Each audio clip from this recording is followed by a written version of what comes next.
Good Tuesday morning, guys. My name is Jerry Miller, and thank you kindly for joining us on the Jerry and Jerry Show. We are live wherever you get your social media content. We're a mile away from the John Paul Jones Arena, a mile away from Scott Stadium, and a hop, skip, and a jump from the grounds the Thomas Jefferson built at the University of Virginia. We'll talk all things ACC related, all things orange and blue, and Wahoo related. We are seeing another level of Reece Beekman, a floor general of defensive talents, now showing offensive acumen. We'll talk Reece Beekman today. We'll see the impact, or analyze the impact of Dante Harris and Jordan Minor, as these two players are really changing the dynamic and the makeup of Tony Bennett's starting lineup. The Wahoos have NC State on the docket for tomorrow, 7 o'clock tip-off, ACC Network. This is a very good Wolfpack basketball team. We'll get Hootie Ratcliffe to break that down. And the 2024 ACC football schedule released this evening. We'll get Hootie Ratcliffe's take on that. And how about Kymora Johnson? I mean, she's absolutely dynamic, this point guard, a local gal from St. Anne's Belfield Academy, making her impact on the hardwood as a youngster for this Virginia women's basketball program. Judah Wickhauer gets some props, the director of the show. If we could go to the MVP. He's Hootie Ratcliffe has dubbed him Mr. Consistency. Yep. He's the glue guy of our team. Absolutely. And the star of our team, the Reece Beekman, Jerry Hootie Ratcliffe. My friend, I can't wait to pick your brain, not just on basketball and football, but your time in media. I jested or joked a little bit that you've jet-setted around the world. But how many states have you been to? Let's see. I'm 7 shy of getting them all, so 43. Which ones haven't you been to? It's funny that back in the day when all the beat writers, and there used to be a lot of beat writers on the Virginia beat when newspapers were flourishing, and we were all having a contest to see who could get to the 50 states the fastest, and I don't think anybody has gotten there. I think Doug Dowdy actually has been to 48 or 49. I've only been to 43.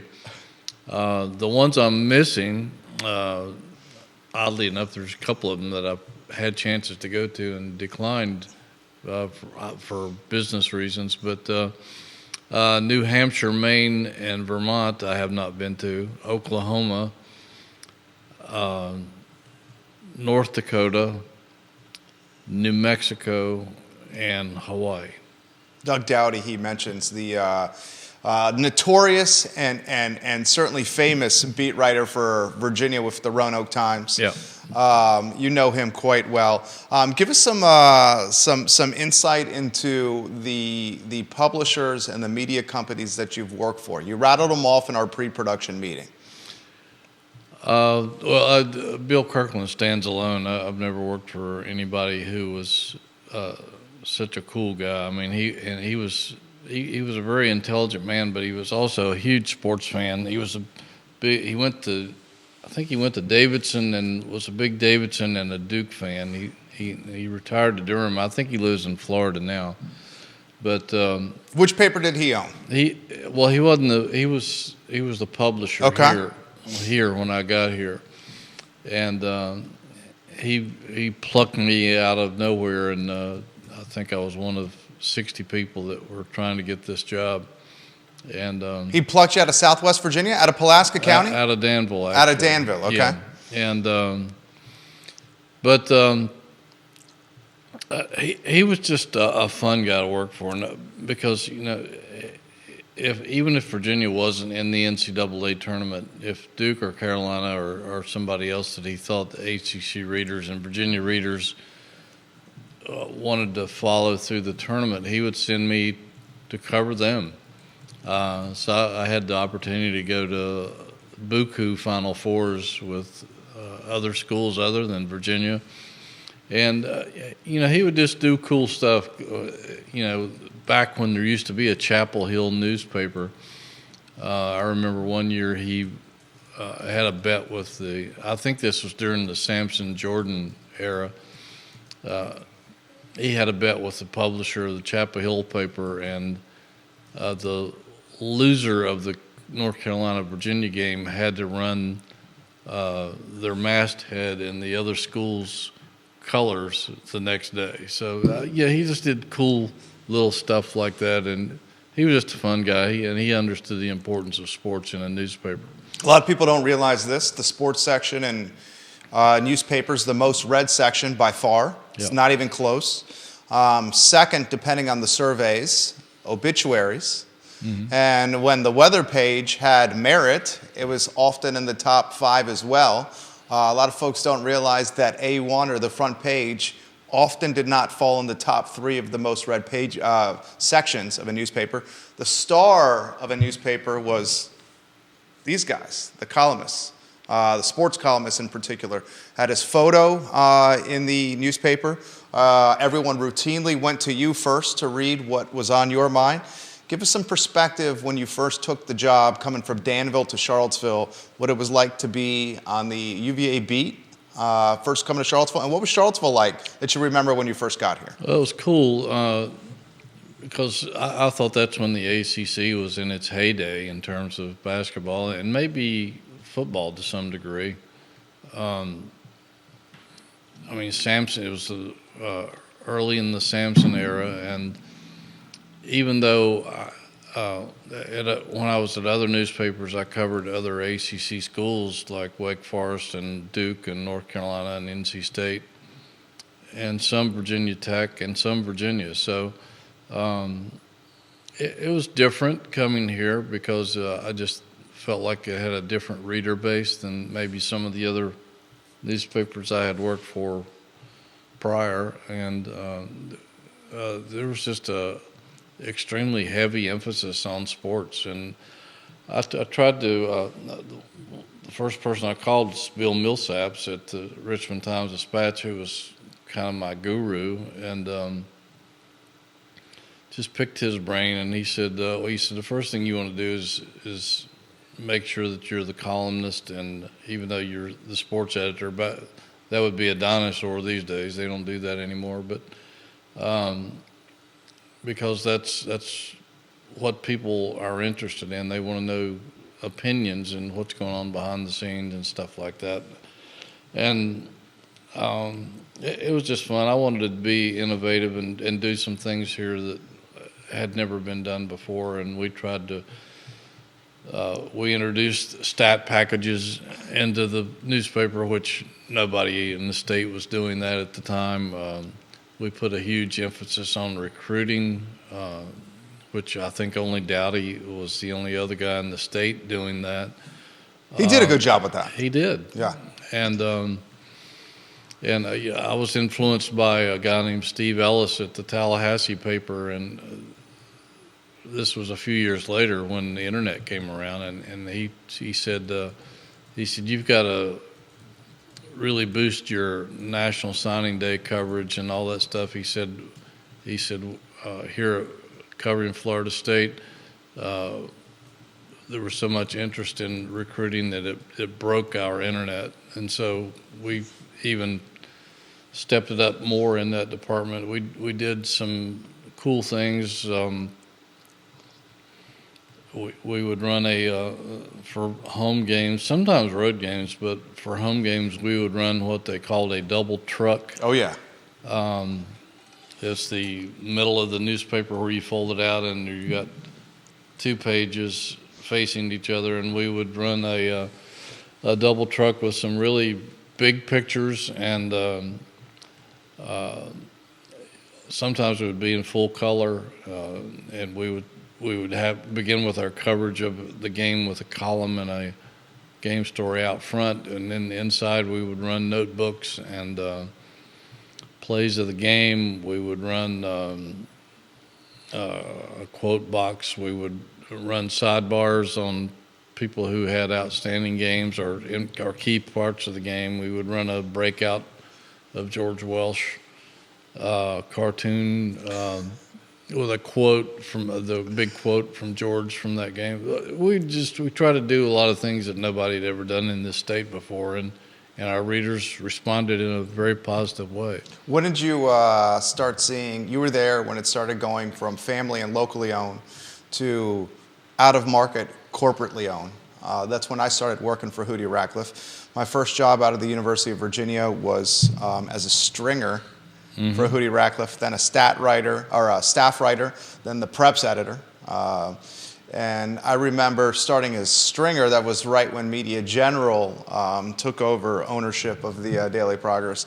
And I'd go into this, this shows you how young I was. I'd go into the office supplies closet. And the closet was basically this huge shelf. Remember, behind Molly. Right. Molly, now Crawford, I believe then Akil. Yeah. She was the receptionist at the newsroom. She actually reached out to me the other day and said she loves the Jerry and Jerry show. Oh, awesome. And loves seeing us together. And there was this closet, or this big shelf, if you may, with pens and the tiny notebooks that you can hold in your hand, and the big notebooks that were yellow, that were legal size, and pretty much everything you needed if you wanted to be a reporter. And you were, I was covering high school sports at the time, and wherever he sent me, University of Virginia, sports-wise, it was often the non-revenue sports. And then as I went from stringer Hootie to staff writer and then preps editor with Media General, I started watching this container of office supplies go from an abundance, and they weren't tracking it at all, to slim pickings by the time I was, my final heydays or my final weeks at the newspaper. There were less and less notebooks, less and less pens, till the point where, like, at the end, I was pretty much providing my own office supplies. But your flip book, if you may, from locally owned newspaper, Daily Progress, to out-of-market, corporately owned penny pincher mindset, what did you see? Well, the first few years, things were great. Our budgets, I was able to propose my own budget back then, and I remember asking Millsaps. I had never done a budget before, and he said, "Shoot the moon, boy." And if you get half of it, be happy. But the first several years, it was great. I mean, our budgets increased. Our travel was somewhat unlimited. I had a great job for a long time, and a lot of people said, "Why did you stay here?" Because you had opportunities to move on to bigger papers, bigger markets, and I had it made. I mean, I could cover the Super Bowl, I could cover the U.S. Open, I could cover Final Fours, I could go to bowl games, I could cover Baltimore Orioles or the Washington Nationals. I covered the NFL and the Washington Redskins on and off for 15, 16 years. Did a lot of really cool things, and why would you leave a scenario like that? And you love Charlottesville. Yeah, I do. Yeah. I probably should have, but I'm not sorry that I didn't. Viewers and listeners, we'll get to your comments here. This is a very good one for Hootie Ratcliffe, and this is from Jennifer, who's watching in Richmond. When did Jerry start seeing the beginning of the end for newspapers? I think it was in the mid-'90s, somewhere around there when... the mid-'90s, wow. Yeah, I think that's when the internet became so prevalent, and they started giving the product away online. And all of us old heads looked around and said, wow, if they're giving the product away, who's going to pay for it? This has got to lead to doom at some point. And certainly it did. It was the cool thing to do back then because some of the bigger papers were doing that. I don't know the rationale behind it. But it ended up blowing up the industry at some point, and they tried to save it with firewalls and stuff like that, but it never came back, and sadly it never will. Well, maybe someday when I'm not around anymore, but I doubt it. Yeah, I doubt the print product is going to be what it was. Last question, and then we'll get to Virginia basketball. Reece Beekman, NC State, that win against Georgia Tech, and a Wahoo team that may be turning the corner with its performance on the court. Do we, in retrospect, if the newspapers had come out of the gate and charged for the content online from day one, as opposed to going maybe a decade plus of giving it away for free, and then after a decade plus, newspapers said, oh my gosh, we now have to start charging for this. And then when they institute a paywall 10 years after giving it away, readers got trained to expect the news for free. Mm-hmm. And then they were hesitant to pay for it, and they never came back from a subscriber standpoint, from a frequency or number standpoint that was the peak of print. Yes. Do you think that had they have gone from day one of charging for the content online, it would be a different news landscape? It's difficult to say. It's probably above my pay grade because I didn't make those kind of decisions, and I don't know the finances of running newspapers, but it would have been an interesting experiment to see if that had worked. But as you know, the newsprint became ridiculously high for papers to purchase. Expensive, he means, yeah. And I think the expenses just overwhelmed most newspapers because, if you look back at it, a lot of papers were chintzy to begin with. They didn't pay people well. There was long hours. Brutal hours. Not a lot of loyalty from management for at most newspapers. Loyalty from your editors like him, not loyalty from the publisher's office or maybe even above that. Yeah, and I saw so many people, not just in newspapers all over the country, where people were just threatened. Don't work overtime. We're not gonna pay you for overtime, but they expected you to work overtime. You couldn't get the job done right if you didn't put in a lot more hours than you got paid for. And I'm not complaining because I loved what I did, but there was a lot of abuses from major management of its employees, not just here, but all over the country, I think, and that certainly didn't serve them well either. Yeah, 100%. That's what I remember. The final straw for me was when they, when I was working till 1 a.m., putting the paper to bed, Tuesday through Saturday. My days off were Sunday and Monday. Literally would take the first few copies off the printing press on Rio Road in Charlottesville to proofread to see if there were any other mistakes. Management comes to us and says, you're going to need to take some furloughs. All of us are going to take furloughs. Basically, days off without pay. We still want you to work these hours, but we're not going to pay you overtime for it anymore. And we're drastically reducing the budget for stringers, but we still want similar content out there. And I was like, okay, how's this going to work? Task. Yeah, I'm not going to sleep here. Yeah. This guy, Virginia Sports Hall of Famer's got Rob Craig watching the program right now. I see a handful of states watching the show. We'll get to basketball. I love talking media history with Hootie. He knows it better than anyone. Renee Pettiford says, hello, Jerry and Jerry. And she says, do you think this men's basketball team is going to make it to the big dance, the NCAA tournament? Too early to say, but they certainly made a lot of headway this past week. We discussed this, I think this time last week, I had written a column that a lot of the fans thought the sky was falling, but that Tony Bennett had his eye on the big picture, and he wasn't sure how far he could turn this team around. He was using the Green Bay Packers analogy. They started off 2-5 and made it until last weekend in the NFL playoffs. And he knew it was going to be a working project. I think he felt like that it was going to be a better shooting team than it's turned out to be. Not to say that it can't develop into one, but again, we keep saying this, but he cautioned us back in the preseason October that the team you see in November will not be the same team you see in March, and we're starting to see that as some of these guys are getting more acclimated to the pack line, more acclimated to his style of offense, and they came here from different styles of play, and particularly Jordan Minor, who we'll bring up and discuss in a little while, but he played 4 years of zone defense and no man-to-man, and for anybody that's never played basketball, that's a huge switch. This is the complete opposite. Especially for a big dude. Absolutely. You know, because footwork is key, sliding, being in the right position. Especially going from a lower level to the highest level. Yeah.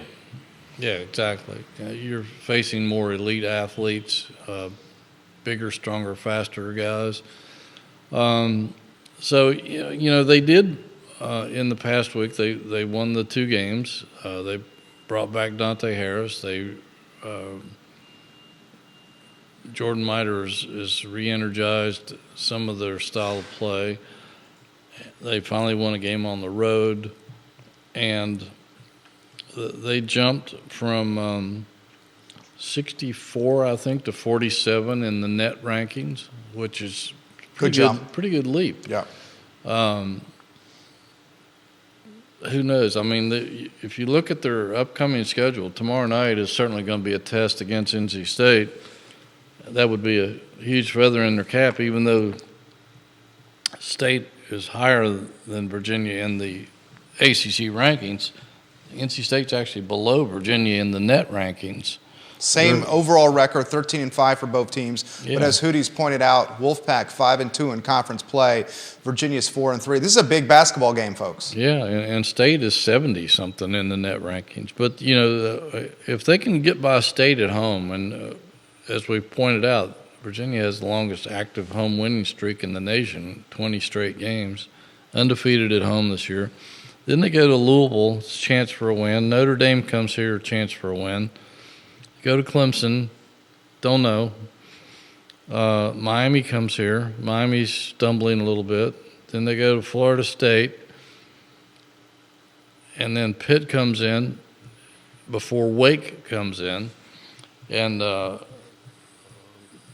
takes us into almost mid-February. And then after that, you know, then it toughens up a little bit with games against Carolina, Duke, and Virginia Tech. A couple of those on the road. So they're going to have plenty of opportunity to get the kind of wins that they need to make the tournament. It's just too early to say right now. I know Tony cautioned us the other day. He used some Bible scripture about don't grow weary, you keep working, and you'll receive a harvest. He said, I can't guarantee that that's going to be this season. It may not be until next season, but it sets them up well for next season if they don't make it. So it's just too early to say right now. You have John Emmett watching the program. Thank you kindly for watching the show.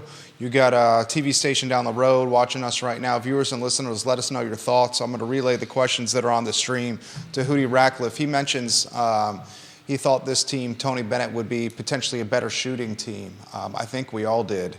And I know it's a team game, but if you look at an individual performance, I think, you know, and I hate to put attention on a young man who is a college player. I'm not trying to throw shade in any capacity here, but Rhodey in particular is having a difficult time with his jump shot. And he's on the floor because he plays hard. He's got length. He's got size. He's heady. He's a good passer. He offers a second or third ball handler to take some pressure off of Reece. But, you know, from my standpoint, and I'm curious of your perspective, if there's one guy that can really turn the corner and really help this team go to a different level, it might be Rhodey on this roster. Yeah, I mean, if he can become more consistent with his jump shot, he could add a level to this team that it's missing right now. And I think there's still a lot of upside by Groves and Dunn, actually, offensively. Both of those guys can elevate this team, and particularly, I think, Groves, if he can start hitting more of his three-pointers, because that takes some pressure off McNeely. He doesn't have to hit them all, even though he's warming up again. He hit 6 the other day down in Atlanta. Lights out. A couple of them were really deep, too. But if Groves can become a little more proficient at the three-point shot, done a little more effective down low or with a mid-range. And Rhodey could make a huge difference. He's shooting 26% from downtown. Yeah. Rhodey is. If he was just hitting 36%, it'd be a huge difference. Major difference. Because his defender is sagging right now. They're almost daring him to shoot. 32% from the floor for Rhodey. 30% from the free throw line. And this guy gets 29-plus minutes of action. You're looking at one of your top, from minutes played, number 3 on the roster in minutes played behind Beekman and McNeely is Rhodey. Yeah, and I wonder if that will continue. But, somebody else has to step up into those minutes. Now Harris is going to get a lot more minutes because he is recovered from his ankle injury, and he makes a huge difference in that lineup as well for a variety of reasons on both ends of the floor. And I was talking on a couple of radio shows yesterday that one of the big differences with Minor stepping up and earning playing time and Harris returning is that both of these guys are physically and mentally tough. They had some physicality, and they're both experienced. They've been in the fight. It's hard to beat experience on a college, any kind of college team, but particularly in basketball, I think, because, Jordan Minor's played for 4 years. He's seen a little bit of everything.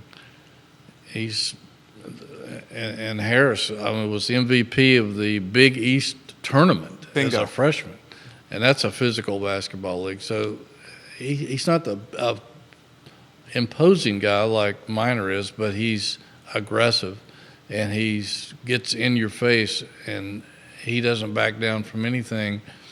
And they needed that extra toughness, I think, particularly on the road, but at home as well. And those guys, they both each bring some different qualities to the game, but I think the experience and tough-mindedness is really helping this team. Minor, his insertion into the starting lineup, as Hootie has highlighted, toughness, rebounding, shot blocker, rim protector. Buchanan's got significant upside, but we got to cut to the chase. He's a little light. Needs maybe another year in the weight room to get the physicality needed to play in the Atlantic Coast Conference with significant minutes and the bigs that he would come across in the ACC. Talk to us about unpacking some more Harris and Minor and how they have absolutely changed the dynamic of what we're seeing. Yeah, a lot of people had totally written off Minor. It looked like maybe it just wasn't going to work. And, you got to give the kid credit for not giving up on himself. And a lot of people were encouraging him in practice and stuff. He wasn't getting to play, but mop-up minutes mostly, or inserted for a couple of minutes here and there. But he kept working hard, and that's the way to get Tony Bennett to notice you, is get it done in practice. If you don't practice well, you're not going to play. And Tony uses some of these minutes to, people like at NC State when Virginia was getting blown out a couple of weeks ago. He put Jordan Minor in the last 6 or 7 minutes of the game. And not, a lot of people just say, well, they don't even pay attention to the last 6 or 7 minutes in a blowout. That's when the guys on TV start telling stories about their past and stuff like that. It's just a mop-up, pay no attention time. But Tony Bennett's got his eyes on you, man. He wants to see how you're reacting on the floor in certain situations, how you're playing, how you're moving.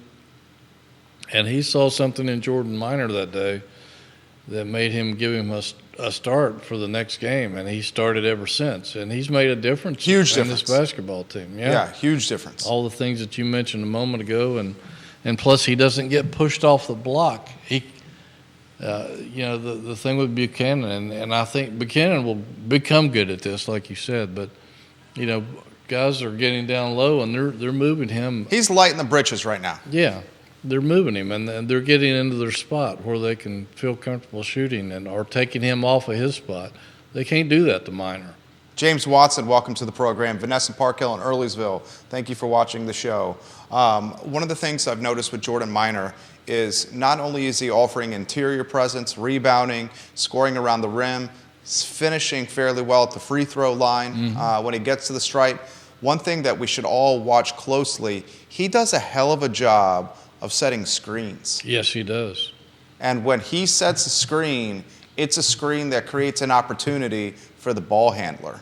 And he may be right now as good a screener on the roster, if not the best screener on the roster. And that's one of those intangibles that does not show up in a box score that is critically important to a basketball team. Especially in Tony Bennett's mover blocker offense, because you got to have a good screener. And that's why Jack Salt played so much. It's why Cafaro played, somebody else in between. But Damon Stoudemire the other night down at Georgia Tech said they wore us out with their screens. We couldn't handle it.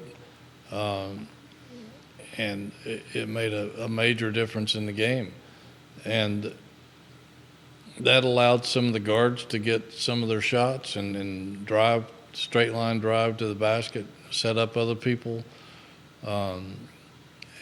He essentially said, you know, the difference in us beating Clemson as opposed to losing to Virginia was that Virginia's guards did whatever they wanted to.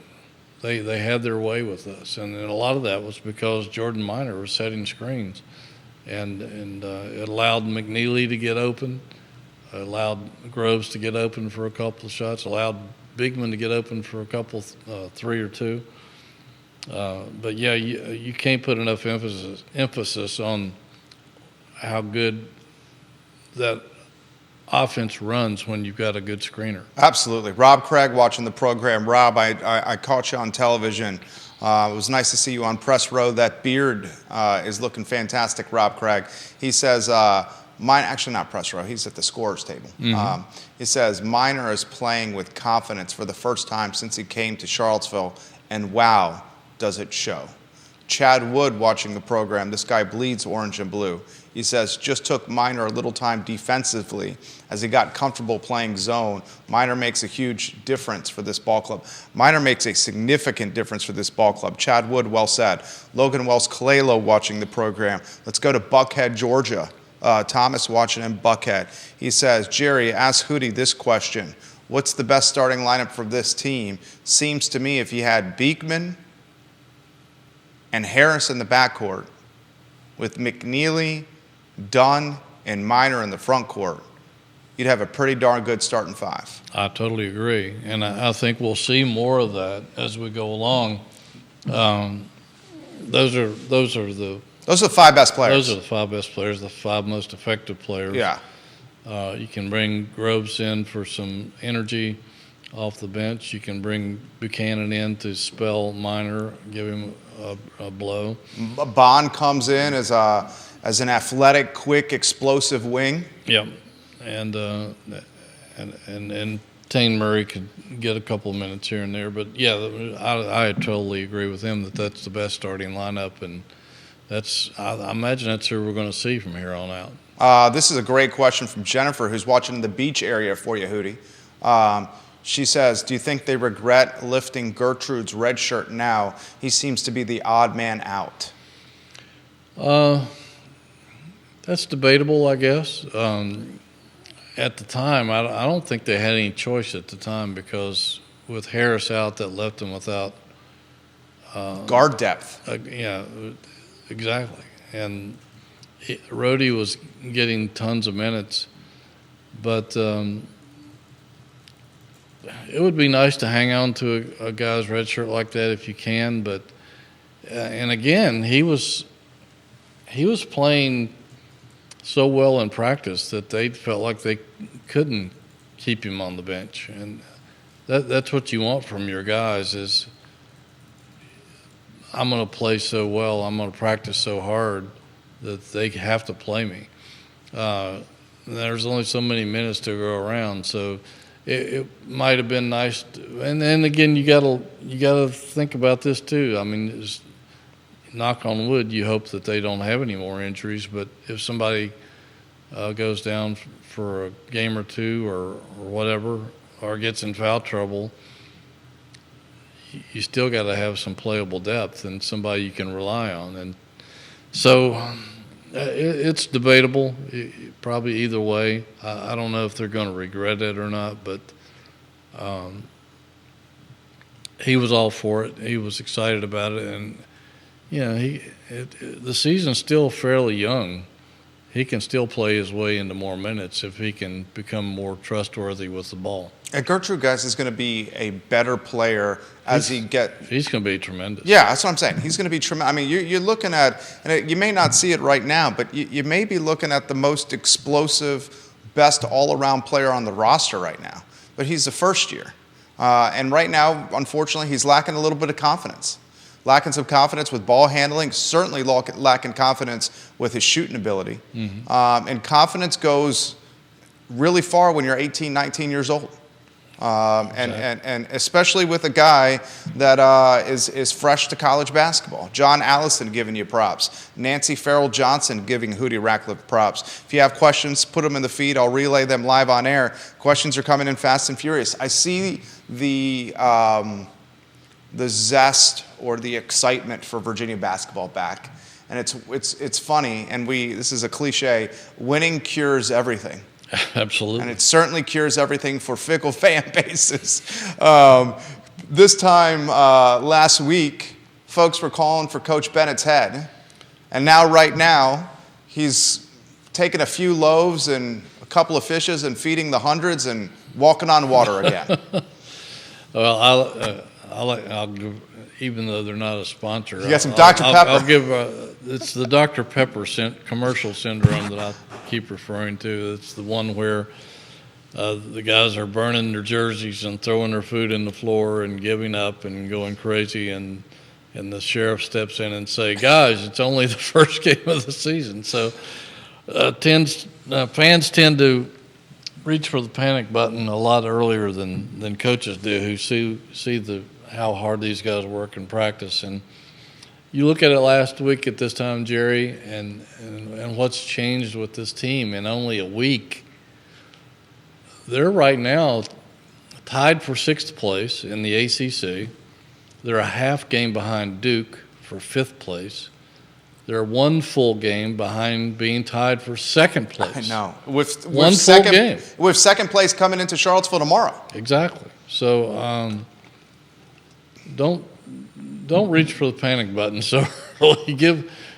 You've got a Hall of Fame coach here who is, some of his teams in the past have had hiccups and ended up in the Final 8 or even beyond that. And these are smart guys. They're analyzing their own team. They're trying to figure out various things, and sometimes it takes a while to bring a team around. The best of this team is probably yet to come. 100%. 100%.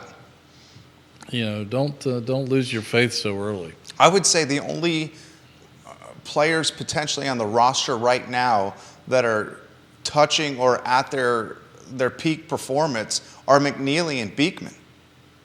Who else on the roster can we say is performing to their truest or finest form? Not Rhodey. Harris still is coming into his own. I still don't think he's 100%. Right. Ryan Dunn, let's cut to the chase. Ryan Dunn is a work in progress offensively. Mm-hmm. I think that's very safe to say. Minor, I think, showing flashes here. If he can find even more consistency, he's going to get confidence and perform even better. I mean, 2 players on this roster are playing arguably at peak performance. The rest of the roster is not there yet. Exactly. And there's a lot of time to grow. I mean, there's like 15, 16 games left. So we're only about halfway through the season. So there's they usually step up during conference play and play their best basketball anyway. So, the best basketball should be ahead. I mean, they're going to have some setbacks for sure, but they can play their way into a pretty nice position if they continue to grow the way they have over the past week. This is a great question. Andy's watching the program right now. Andy, let us know where you're watching. We'll relay it live on air. And he says this: how does the coaching staff get Rhodey on track? Rhodey came in with the reputation of being a prolific scorer and a sharpshooter from outside. He appears to be neither right now, and it seems the game is moving too fast for him. He seems to be an important cog on this team, and he's watching in Western North Carolina. I think just to keep working and work hard in practice, and I'm sure he's getting up extra shots. They have some things where they can shoot and get the rebound if they don't have somebody to rebound for them. But I'm sure he's getting up extra shots and working hard, trying to rediscover his shooting touch. And I mean, he's right. He was a prolific scorer back at St. Thomas, was it? And you know, some people say, well, that was a smaller basketball division, but Tony Bennett has told us time and again that if you can play, you can play. It doesn't matter what level of college basketball you're on. He proved that himself when he was at Green Bay, and still holds that was in the early 90s, and he still holds the NCAA record for three-point shooting accuracy. So it's just a matter of him regaining his confidence. He does some other things well. I mean, he plays defense well. Passes the ball well. He's a good passer. Yeah. He's got height and length. Yeah, he's a smart kid. Yeah. He can handle the ball as a third option. I think it's just it boils down to how hard he works and if he can get his confidence back. You never know. He's starting to pass on open looks now. Yeah, he is, and that's concerning. That shows you that he has no confidence. He's thinking about it. Yeah, and it's in his head. So you just have to work your way out of it. It's like being a really good hitter, and you get into a batting slump, and there's no easy way out of it. You just got to keep working and hope that you can get it back to what you had. And Hootie's exactly right. St. Thomas, Rhodey, and All-Summit first-team performer at St. Thomas, All-Summit League. He was the Freshman of the Year in the Summit League. He averaged 17 points a game. He shot 45% from the field, 32% from downtown, and 82% from the stripe. That shows you right there. He's a shooter. He shooting free throws now? Did he say 30% or something? He was shooting 81.5% last year, and currently his free throw shooting percentage is 30%. Yeah, that shows you that it's in his head right there. I mean, it's free throws. Right, it's free throws. Something that he's been doing at an 80% clip his entire life, except for maybe the last 3 months. I mean, that puts it in perspective. Yeah, no question about it. Chad Wood says, I took Rhodey to ACCN and showed him a few things. I expect improvement soon. He's joking right there, Chad Wood. And he says he typically ignores those folks that are calling for Tony Bennett's job. So do we, Chad Wood. We ignore those folks as well. That's preposterous. It's absolutely preposterous. It is absolutely preposterous. This man should have the court named after him, should have a statue outside the John Paul Jones Arena, and those that are calling for his head do not realize how difficult life was during the Dave Lato and Pete Gillen eras. Exactly. They would have killed for a mediocre season. Exactly right. Now. Right, exactly right. Questions are coming in fast and furious for Hootie Ratcliffe. This is a good one for you, Hootie. Do you see this Virginia basketball team getting a victory and continuing the wave against NC State? Oh, and before we go there, just think back. Some of you are too young to remember this. I'm certainly not, and Jerry's not either. But just think about what George Welsh did here. Virginia was the laughingstock of college football until George Welsh showed up and made them a model of consistency. played in the Sugar Bowl, was number one in the nation at one time, had some prolific offenses. People weren't satisfied. They said, he can't take us to the next level. So they essentially ran him off. That's right. They would kill for some of George Welsh's 7-3, 8-3 seasons now. And so be careful what you wish for, okay? I think they can beat NC State. We saw the other night that State is vulnerable when the Hokies went into Raleigh and PNC Arena. I guess it's still PNC. Maybe it's something else. But and beat the Wolfpack there. And there's no reason Virginia can't do that here. Virginia plays better at home. There's no question about it. Statistics bear that out.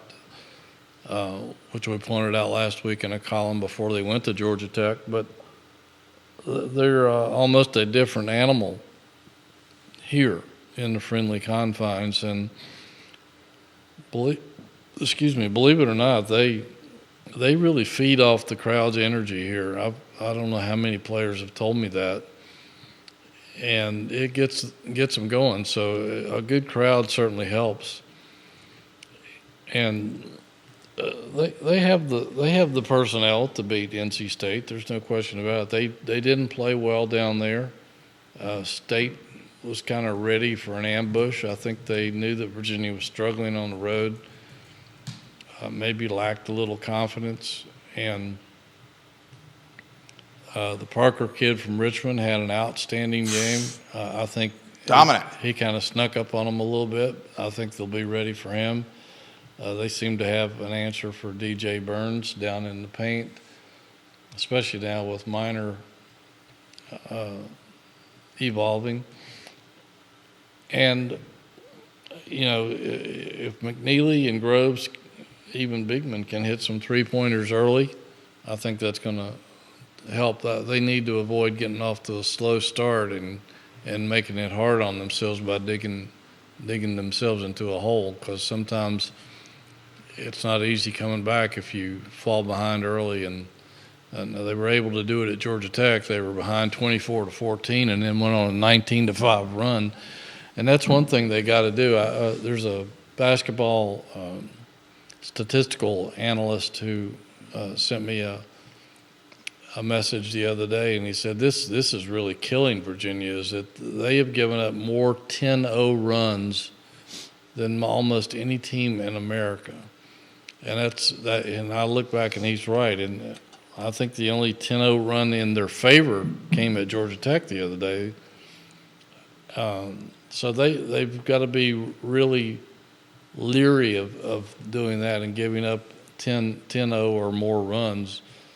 That can completely take you out of a game. So that's something they need to watch out for. One of our viewers and listeners, one of our most favorite ones that watches our 12:30 show, the I Love CVille show, he goes by the moniker Deep Throat.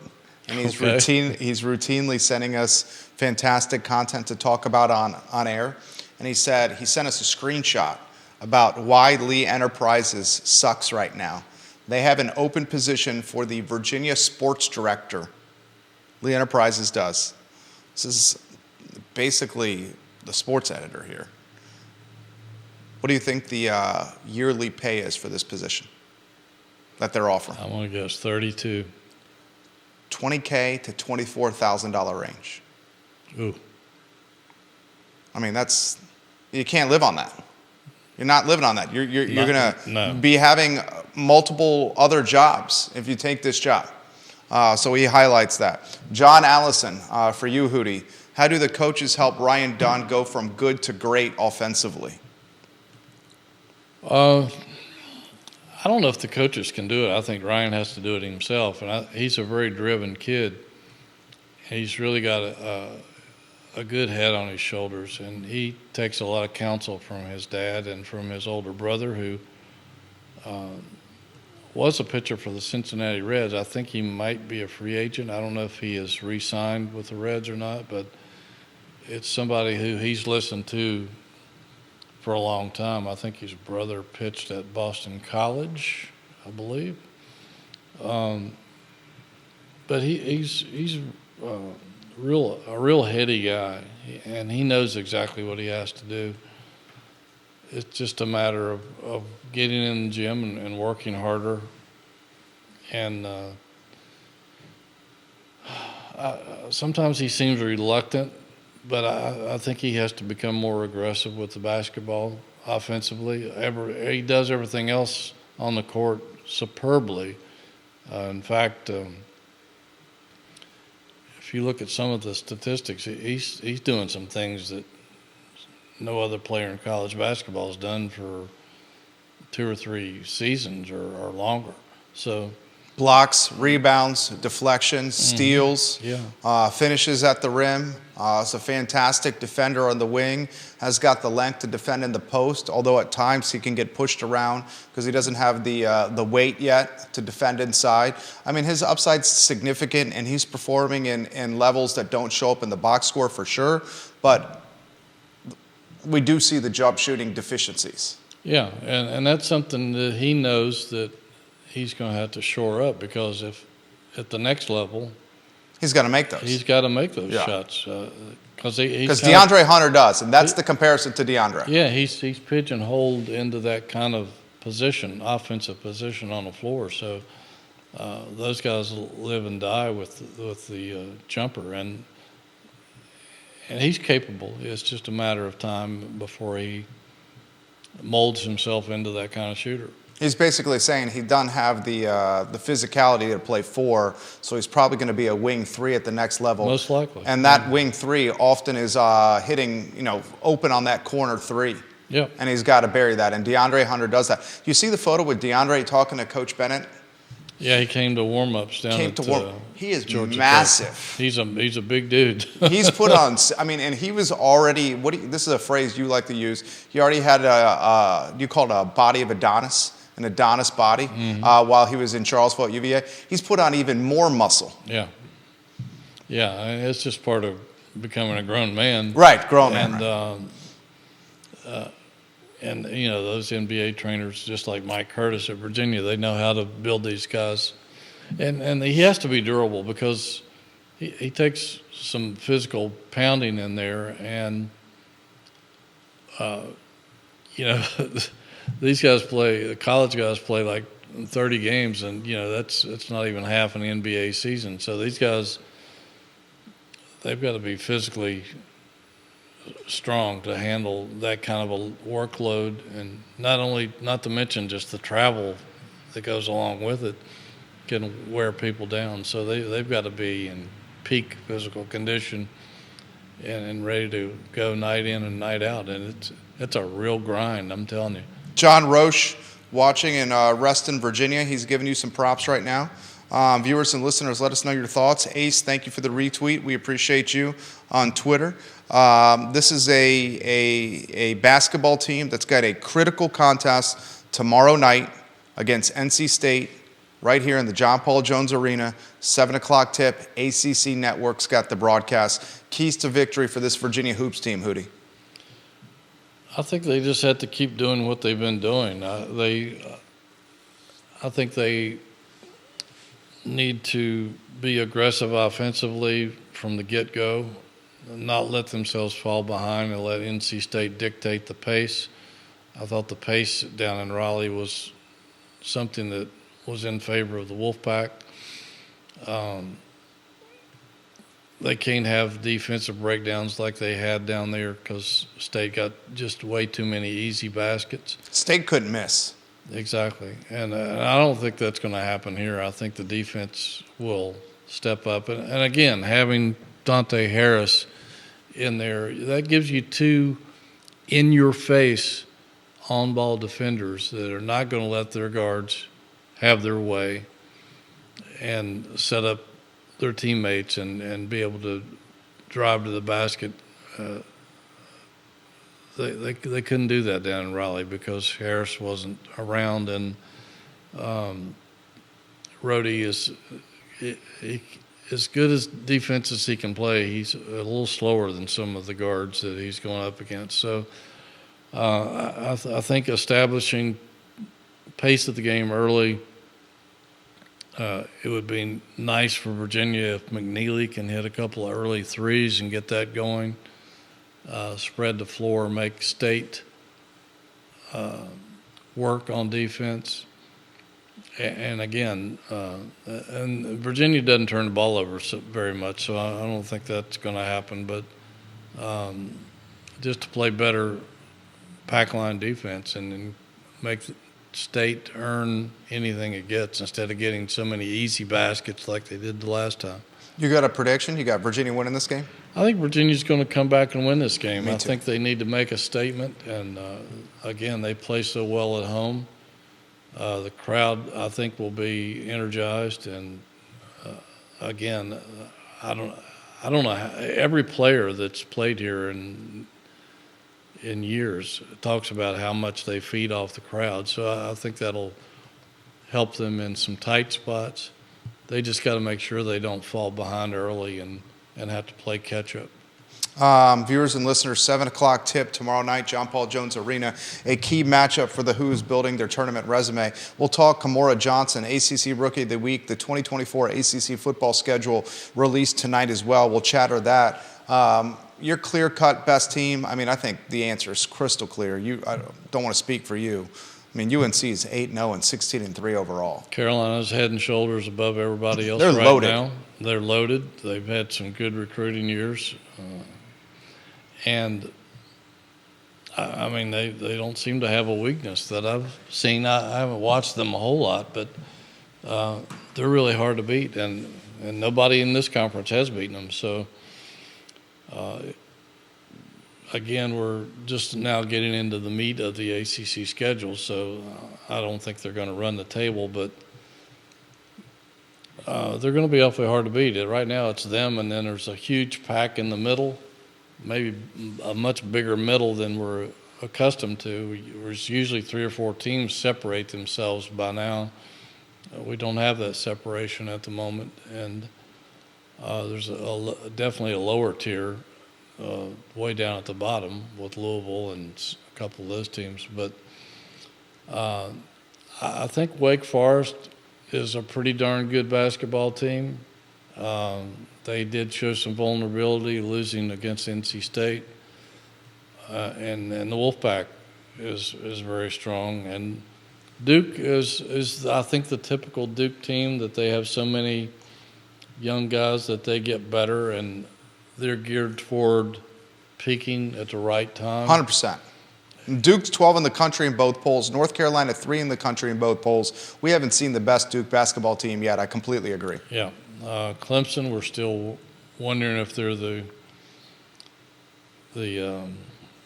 what did I call them? The spray tan of the ACC, where they look good early and then they wear off. But and Miami, I think, has some issues.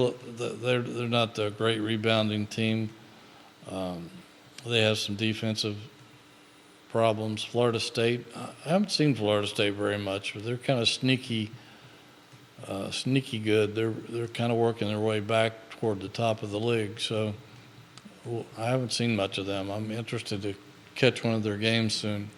Guys, we'll talk Kymora Johnson here. NC State, John Paul Jones Arena tomorrow. I see the viewers and listeners extremely excited for this game. Olivia Branch, thank you kindly for watching. Lisa Costello, hello. Catherine Lochner, hello. We appreciate you watching the program. Football schedule tonight, ACC Network. Oh, yeah, and Kymora, by the way, her 35 points at Florida State in that huge win. There's only one other freshman in UVA women's basketball history that Dawn scored Staley? 35 points. Is it Dawn? The incomparable Dawn Staley. Yeah, And, she's amazing. that's some high cotton if you're having the same kind of numbers of Dawn Staley, because she's still, in my mind, the best woman player I ever saw. And you know, talking about Mo Johnson here, St. Anne's Belfield product. She's local. The importance of having local talent on the roster. Sam Brunel, another local performer. I mean, Olivia McGee out from Louisa. From Louisa, it's created a level of engagement with women's basketball teams that I haven't seen in a while. A long while. A long while. Yeah. I don't know that they've ever had three local women on their team. So that's something really cool for really the cool. area. And those two freshmen, wow! By the time they leave here, who knows what they're going to do? Well said. Throw the football schedule into the mix for the viewers and listeners. Let me call that up. I had it up just a minute ago. This ain't an easy schedule, ladies and gentlemen. No, it's tough. For the first time in a while, they're playing all their non-conference games in a row to start the season. Richmond here, August 31st. Maryland, I guess they get a bye week, which is kind of weird having one that early. I wouldn't think they would like that very much. I don't think anyone would want that. But then they host Maryland in a rematch from this past season. Did Tagovailoa, he tried to get an extra year, but I don't think they permitted it. So I guess he's gone.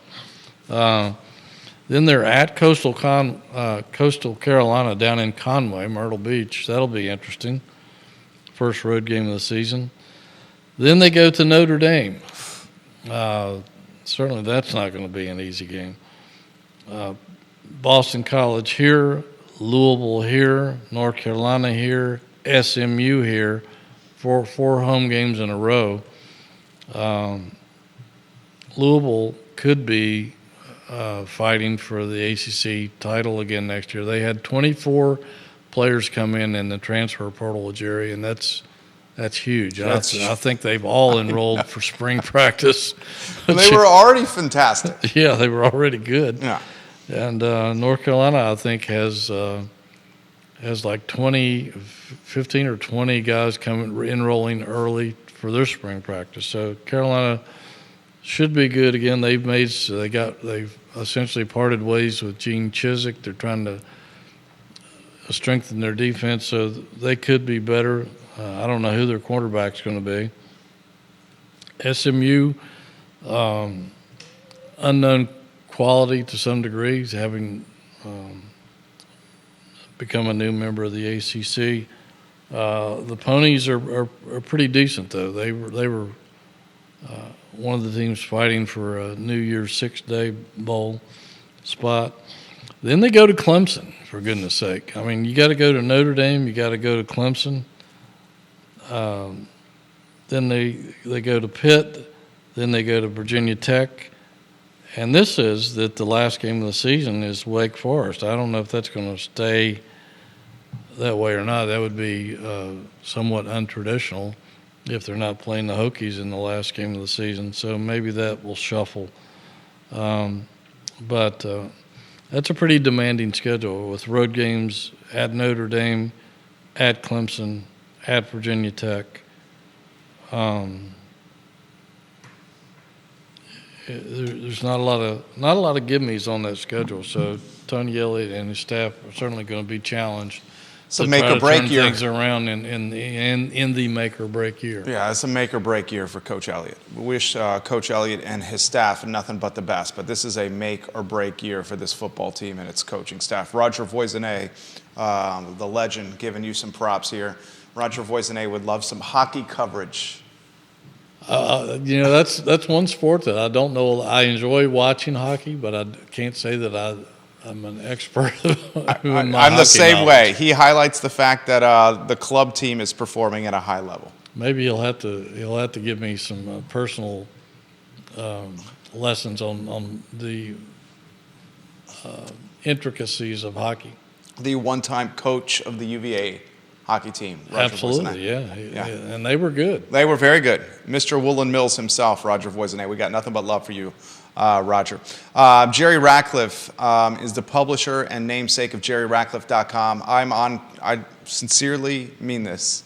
I am on his website, JerryRatcliffe.com, every single day. He is churning and creating content around this Virginia athletic department that no one else is matching. His institutional memory, his 40-plus years on the beat, his talent as a writer, and his Rolodex, his network of folks to chatter and interview and speak with are second to none. We're fortunate to have Jerry Hootie Ratcliffe and JerryRatcliffe.com. I encourage you to check out his website. Some closing thoughts, my friend, for the viewers and listeners. We didn't get around to it, but maybe next week we can talk about some of the more exotic places I've traveled to during my career. But what's the most exotic place? Is it? Most exotic place you've been to? It's got to be, knowing you, somewhere warm. Well, actually Tokyo. Tokyo? And then actually they weren't warm. And Anchorage, Alaska were two of the more exotic places. But did you do any of the Maui trips? I did not. Oh, no, we talked I haven't Hawaii. been You to haven't been to Hawaii. Hawaii. Unfortunately, That's right. I sent other staffers to Hawaii 3 or 4 times. So I kind of wish I had taken one of those trips now. Are most of the trips associated, the exotic ones, with college football bowl games? No, both of these were basketball. Were basketball. The Alaskan Shootout and the Suntory Classic against Phi Slama Jama in Tokyo, right after the big Virginia-Georgetown, Ralph Sampson, Patrick Ewing slugfest up in D.C., which was the game of the century at the time. There you go. We'll talk travel in the next edition of the show. And for those that are asking, we'll save some of these questions for Hootie, including what is Ralph Sampson up to these days? I see him on the court talking to players and handshaking fans on the television broadcast. We'll talk Ralph Sampson next week. Yeah. With Hootie. Yeah. Check out JerryRatcliffe.com. Judah Wickhauer behind the camera. My name is Jerry Miller. The show archived at JerryRatcliffe.com. Yes. Archived wherever you get your podcasting content and social media, and archived on ILoveCVille.com. Tuesdays at 10:15 a.m. I think unmatched coverage from a podcasting and audio-visual standpoint. And I just followed the lead of the Virginia Sports Hall of Famer. Thank you for joining us. The I Love CVille show is up in approximately 1 hour. Take care, everybody. Welcome the viewers and listeners chime in. Great question.